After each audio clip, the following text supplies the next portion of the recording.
it's Gina with WTI. And if having good for you, good smelling, and moisturizing soap is important to you, then you're gonna love this shower gel from Authentic Bath & Soap. My skin has a tendency to be on the dry side, especially in the cold winter months, which is when I'm using this gel. And I love that even though it is cleansing, it is not drying my skin out, but it's leaving it really fresh, smooth, and clean. You can tell that the rose scent is not synthetic. It's from rose water and rose oil.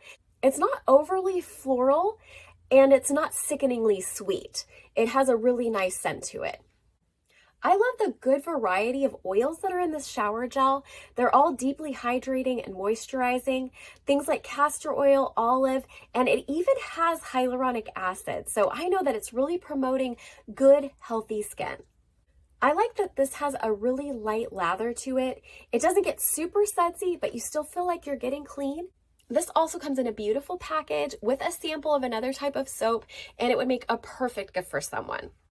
I think this is great all around shower gel, but that's just my point of view.